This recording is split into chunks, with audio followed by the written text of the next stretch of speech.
welcome to this edition of Turnaround Marriage Live. Guys, in our years of working with couples, one of the themes and one of the things that we see over and over again are people that say things like, I can't afford to get help in my marriage. And so they'll reach out with questions and as recent as today, usually it's almost an everyday occurrence when people are reaching out and they feel like they can't get help because one of the biggest problems that they have are the finances.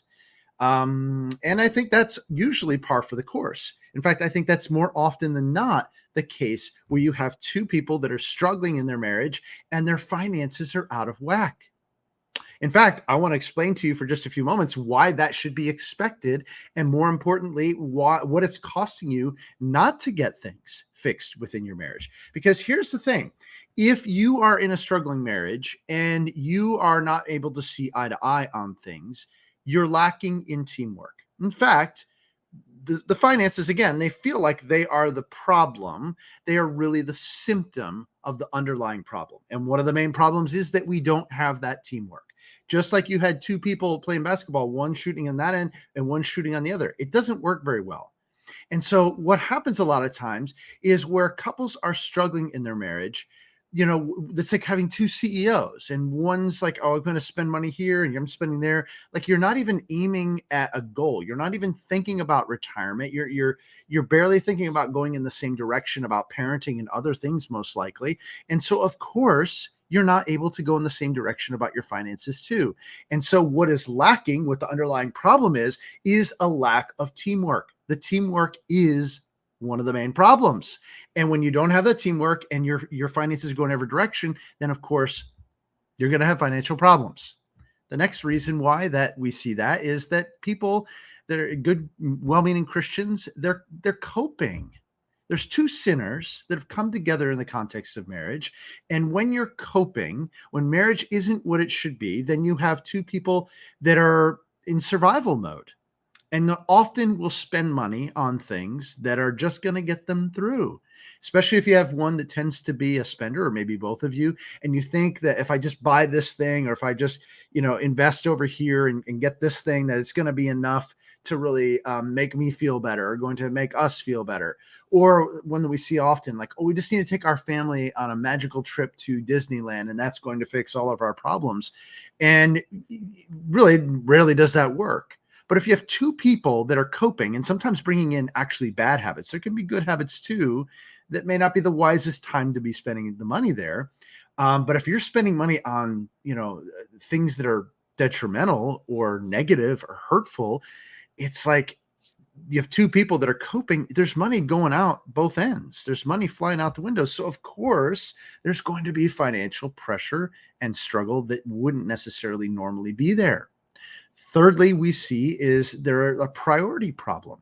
When you have two people that are Christians that are struggling in their marriage, their priorities are out of whack. They just are. And they might say that, like, I want the priorities to be right, but I would venture to say most times it's not God first, spouse second, kids third, everything else after that. Sometimes it's work first. It can be kids first. I mean, whatever we're talking about here, the priorities are normally out of whack. When a marriage is not in alignment with God's design, when you are not in alignment with God's design, our God is a good father. And he doesn't just give to us blessings when we're walking in some measure of unfaithfulness. If we're walking in some measure of being out of kilter with his designs for us. And because he is good, he won't bless us there. Now, I'm not believing some karmic God. I don't believe that in any way, shape, or form. But hear me what I'm saying.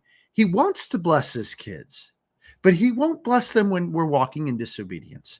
And so we have seen time and time again where they start working on their marriage, they start working with us at Turnaround Marriage. And like, I had no idea this check was going to come from my insurance company. I had no idea I was going to get this job offer or that I was going to get this pay raise. It's amazing the windfalls that just seemingly by chance come to people that finally get the priorities in alignment. It's not even something that I am surprised by anymore when someone says to me, Scott, I got this great job offer. I had no expectation this was going to come. I was like, sounds like God's wanting to bless his kids again. It's amazing what we see time and time again. Because here's the thing, guys, the finances are not the problem, they're the symptom.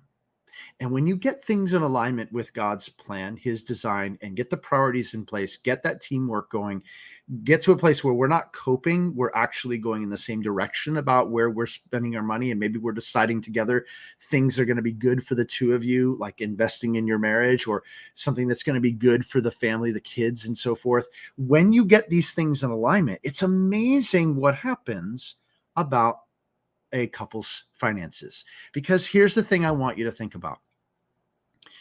Because oftentimes people say, I can't afford to get the help. But what is it costing you to already have a disconnected marriage? We've already pointed out we're missing out on blessings. We're missing out on going in the same direction. And when we are living in this place of survival mode, we're not going to be thriving here. Okay. This is going to have the high costs of, my goodness, if we get to the place, God forbid, of separation or divorce, the crazy costs of living in two places, the crazy costs of divorce, over 25K per person in America before the splitting of assets, the crazy costs of counseling and therapists that kids are going to need for years and years to come. But what about even right today? What is it costing your health not to be able to sleep? What is it costing you without being able to deal with the stress that's in your body? What is it costing you in your workplace when you can't really show up full gusto with energy and strength? What is it costing you guys at home where you can't even get on the same page? What is it costing you in terms of your spiritual growth? What about your kids? What about them breathing in a poisonous gas within the context of their own home when the two of you are at odds? What is it costing you to not get this fixed? What is it costing you in terms of spiritual and financial blessing that might come as a result of getting things in alignment? Guys, I want you to hear me say, you might be thinking out there that I can't afford to get help. The truth is, you can't afford not to get help because it's costing you dearly and it's not slowing down. In fact, the costs are getting higher and higher. And I'm not just talking about inflation either. I'm talking about in the context of where you live, where your heart is, where your marriage is at this point. And when you get things in alignment, I'm here to tell you, everything can change. We see transformational miracles every single day because God wants to bless his kids. That's just the bottom line. So if you're out there today and you're thinking, wow, this sounds amazing, I've never really thought of it that way, and you're interested to put a line in the sand, and not just, I want to talk and think about fixing things, but if you're sick and tired of bleeding out financially and ready to get help, ready for things to change, ready to have that teamwork, ready to cut off the coping, and ready to bring in some healthy blessings for you physically, financially, emotionally, and spiritually, and ready to get godly priorities in alignment for you, for the two of you, for your kids, for your legacy to come, then I'm here to tell you, you need to book a call with us. You can book that at turnaroundmarriage.com/call.